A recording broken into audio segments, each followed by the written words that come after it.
I'd like to ask you some questions. Would you agree if I tell you that to make the universe noble, we must first make ourselves noble? Do you agree with that? Yes. Good. Good. Then if you agree with that, you will agree that to change the world into a more compassionate, patient, kind, tolerant world, that also begins with me. Yes? Now, I will begin by telling you something you always hear me say, and my Behen D hinted at it earlier. If you want to change what happens in your life, you must change the things you do. You should all know this by now. I say it every time I'm here. And to change the things you do, you must change how you think. It all begins with thought. So do you want to change how you think today? Yes? Do you want to achieve a higher level of thinking? Yes? Yes? When you leave Mandir today, do you want to leave looking at the world through different eyes? Yes? Good. So listen to me carefully today, because I'm going to tell you something. Let it play out in your mind. The universe is a living, breathing entity. What do I mean by this? Let's expand. Let's examine this closely. You see, the universe is not just a collection of celestial bodies, earth, moon, stars, galaxies, and different physical forces. It is a vast, conscious, intelligent entity. Our Mother Earth, Prithvi Mata, is not just something that upon which everything grows.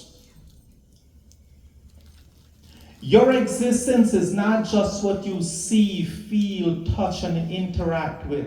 It is not just plants and people and animals walking upon the earth. No. It is not just insect, air, water, wind. It is a vast, conscious entity. It is Brahman, the ultimate reality. The infinite existence that pervades all things. So a long time ago, in a quiet village in the mountains, there lived an old rishi.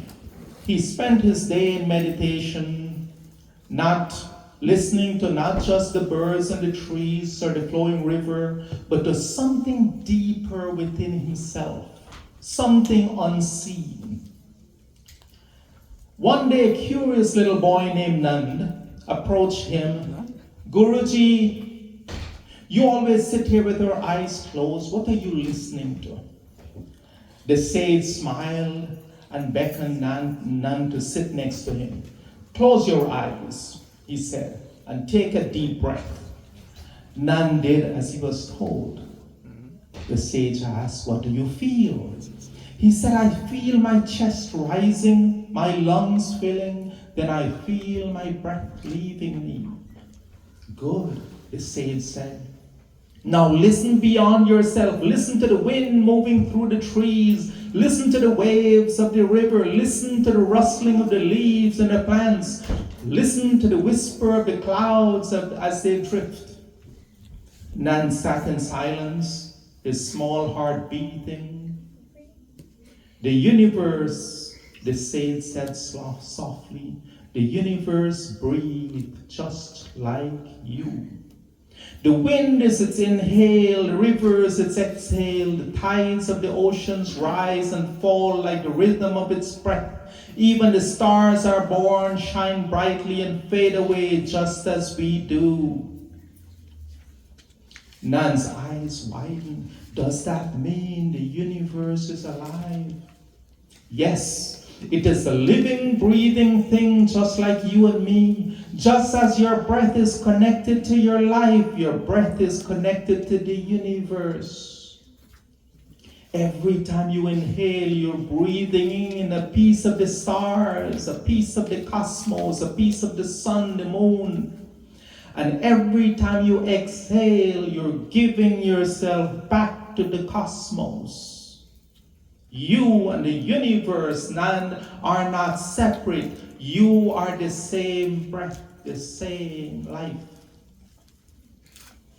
Now, what I want you to realize is that we are interacting with this grand universe every single second of every day, with every step, with every breath, with every thought, with every word, with every heartbeat, with every action. We are interacting with this living, breathing entity. Each one of our thoughts and our words and our actions communicates with this vast cosmic field of this universe. The universe responds in kind. It responds to our thoughts, words, and actions by shaping our experiences, by guiding our path, by reflecting back to us the kind of energy we put out. Our thoughts are the first seeds that manifests. Whatever we think, we begin to shape into our own personality, our own reality. And the Upanishads tell us, Yad bhavam tad bhavati, as one thinks, so one becomes. We become what we think. And this perfectly aligns with teachings of Bhagavad Gita. Mana eva manushyanam karanam bandha mokshaya. As the mind, so the man. Bondage or liberation are in our own mind. If you feel bound, you are bound. If you feel liberated, you are liberated. The things outside does not bind or free you. Only your attitude and your response to those things does. There's nothing wrong with the world outside. You see, we do tend to want to look at everything through critical eyes. So we find all the things and we complain. But the world, with all its imperfections, is perfect in all its imperfections. You can make your world your living hell or your heaven. That is why yoga focuses on chitta vritti nirodha, control of mind. If you control your mind, you have controlled everything. Then there's nothing in this world that could bind you. You see, if our thoughts are of fear and doubt, of jealousy and negativity, of hate and dislike, we are creating in our own reality, which mirrors exactly those emotions. And then guess what? You get back more of fear and doubt, jealousy, hate, and dislike. That is what we put out. That is what we receive more of. But if our thoughts are of love and peace, solitude and bliss, and surrender to the divine, then our reality reflects what? Harmony, bliss, peace of mind. And the person who experiences this, the person who understands and lives his life like this, you will never find that person angry, sad, jealous, vindictive. He will always be calm, peaceful, smiling, and blissful. And this is why our Vedic teachings emphasize keeping our thoughts positive. Meditating, chanting mantras, purifying the mind by activating mantras daily in our lives. Not just chanting like parrots, but doing what mantra says. An example I'll give you, a Vedic mantra for purification of thought, one of which I call the peace mantras. All of you know this mantra, and every Sunday we chant it. Oma Satoma Satgamaya Tamasoma Jyotirgamaya Mrityorma Amritam Gamaya. And we hear how it means lead me from unreal to the real, from darkness to light, from death to mortality. But no, there's a much deeper meaning to mantras like this. A way more deeper spiritual meaning.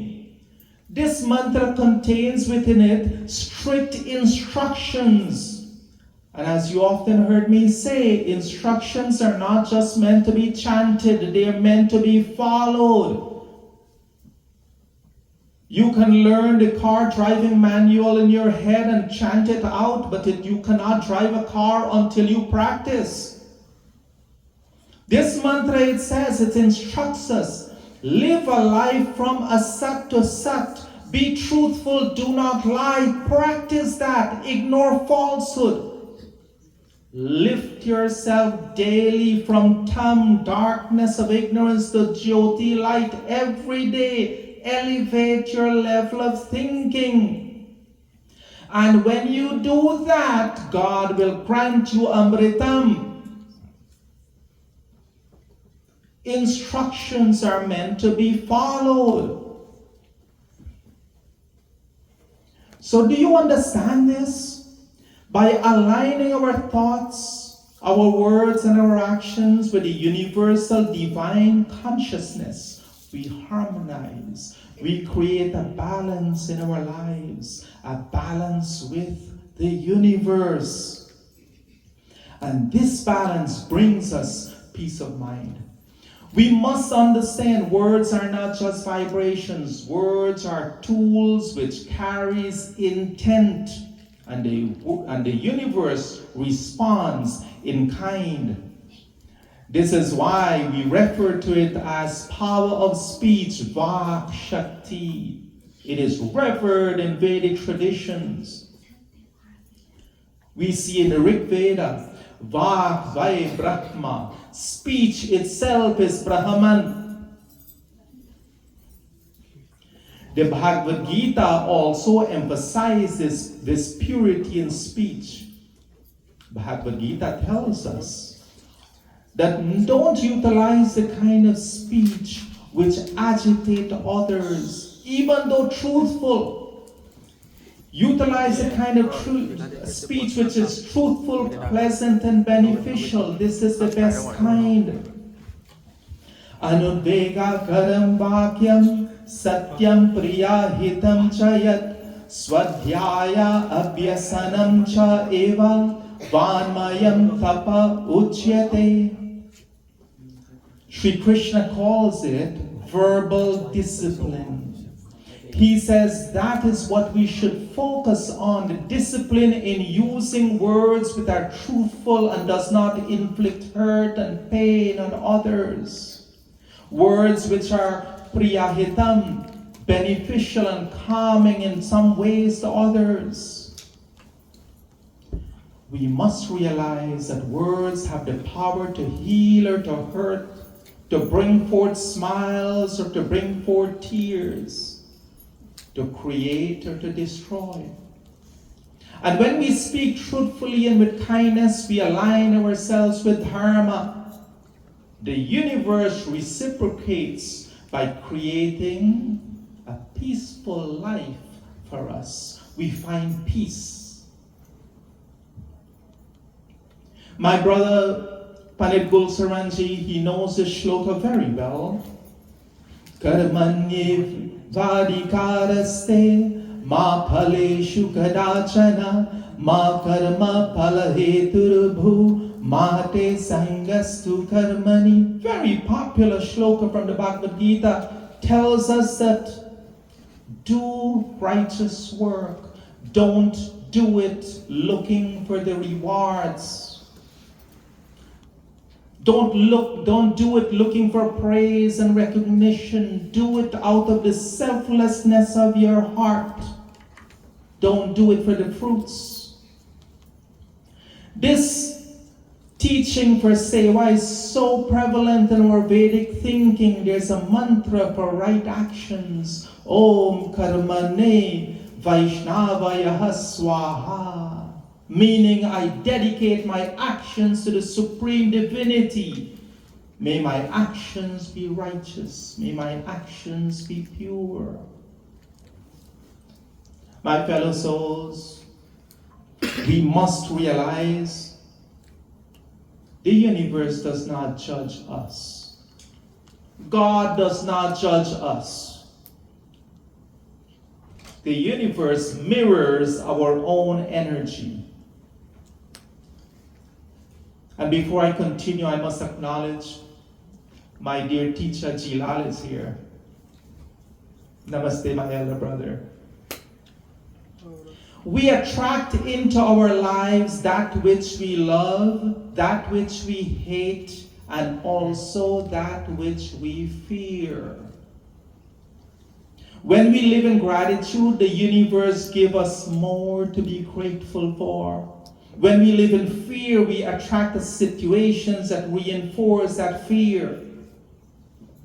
Every experience is a response from the living, breathing universe and a reflection of our own inner world.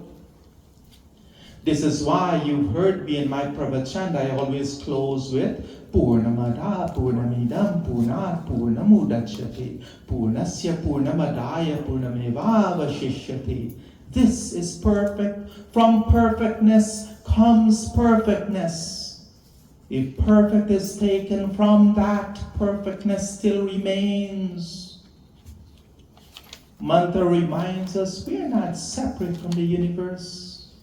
We are a part of its infinite wholeness, of its perfection. And when we fully understand this truth, we are in harmony with the universe.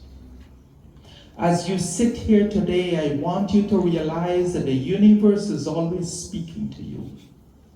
With every sunrise, with every floating cloud that passes by, with every gust of wind, with every breath of air you draw into your lungs, with every challenge and obstacle you come across, with every tear you cry, and with every moment of joy you feel, they are all a response to your own energy which you have sent out to the universe. So question yourself, what kind of energy are you sending out to the universe? Destiny indeed in our own two hands. We are not separate from each other. We are not separate from nature. We are not separate from this universe. This illusion of separateness is at the root of our suffering. This truth, which is taught in the Vedas, the Upanishads, and the great acharyas like Adi Shankaracharya, that we're not separate, we are one with this universe. In his Viveka Chudamani, he says, Brahma Satyam Jagan Mithya Jivo Brahmaivam Naparaha. Brahma alone is real, the world is an illusion, the individual self is not separate from Brahman. You see, there's an apparent difference between you and me, between humans and animals, between the ocean and the sky, between the far-flung galaxies and the ground you walk upon. All of that, it's an illusion. The reality is that we are undivided. And the Bhagavad Gita reinforces this truth. The person who is wise understands that there's no difference. They see that with equal vision, a cow, an elephant, a dog, an outcast. Vidya Vinaya Sampanne Brahmane Gavi Hastani Sunija Eva Swapakecha Pandita Samadarshina. Pandita in this case means the person who understands, the person who knows, and the person who sees oneness with all other animals. The person who understands this oneness principle, as I call it, you can't help but feel peace and bliss.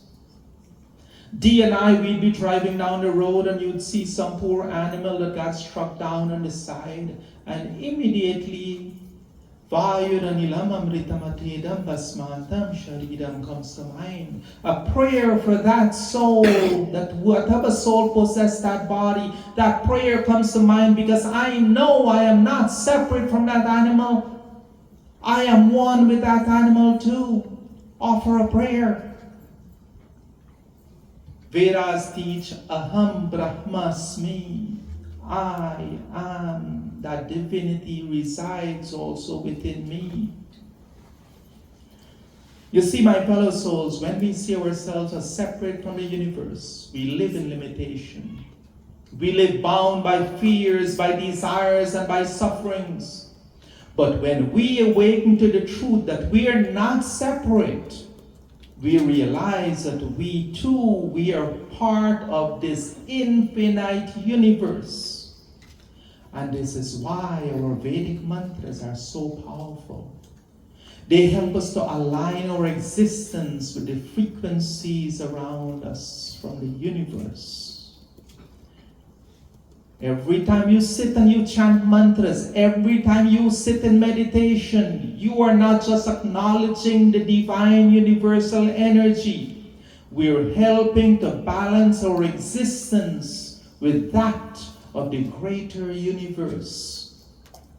Every time we sit and sing bhajans, by the way, not sing bhajans to impress and to show how well we could sing, not to feed our ego, but when we sing from the heart, when we make our bhajans our prayer, when we live what our bhajans say, when we do that, we create a balance between ourselves and the universe.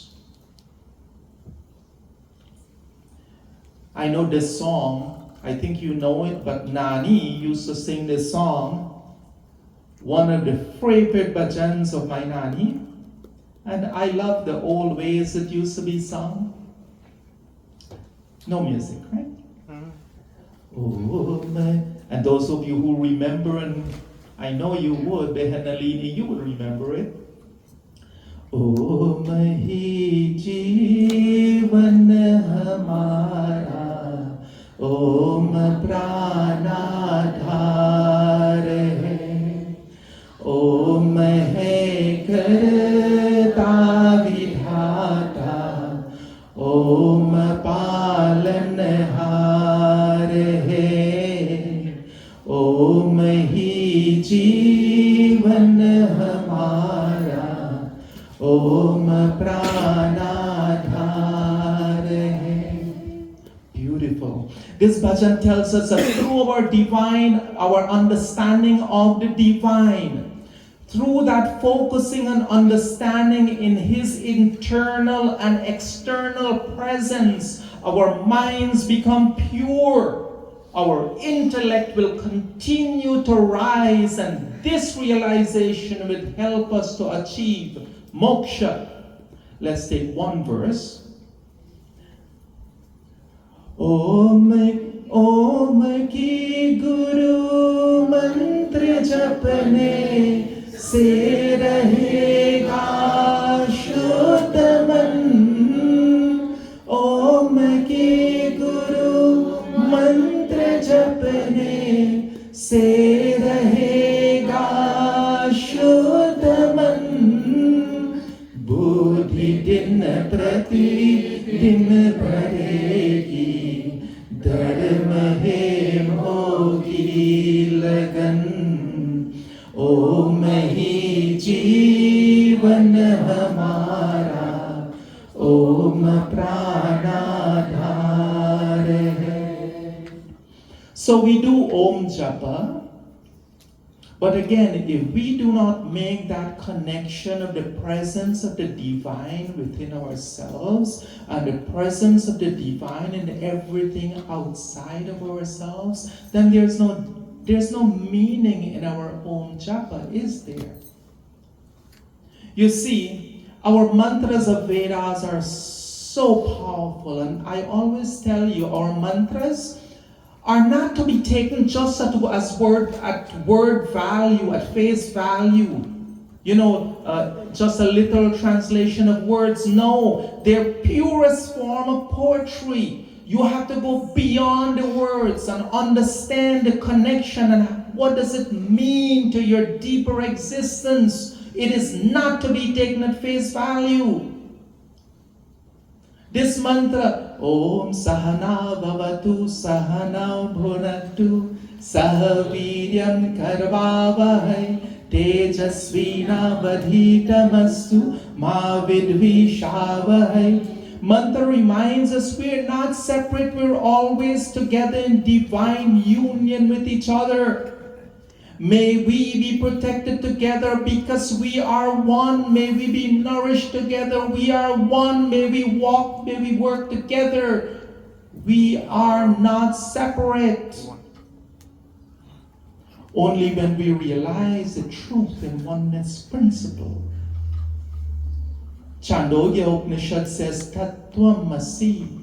You are not just in the universe, you are the universe. The trees, the rivers, the stars, the birds, the snakes, the alligators, the people you love, the people you hate, the people you dislike. All of that is you. You are all of that. You are not separate. Name dvesha rago name lobha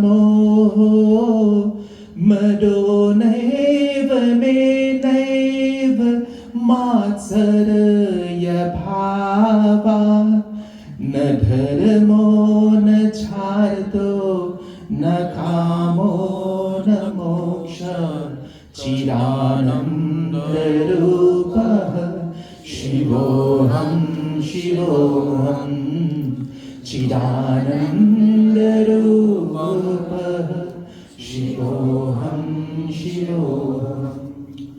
The real you do not have hatred or desire for anything, greed or illusions or delusion. That real you do not need anything to be whole and complete. What are you? You're Chitananda Rupa Shivoham, Shivoham. My fellow souls, we will close for now with this last. I want your mind to continue to work on this as we have some bhajans. To live in oneness is to see yourself in everything and everything in you. To live in oneness is to move through life without fear, to live without ego, to move daily without resistance, flowing as naturally and in harmony as the river does to the sea.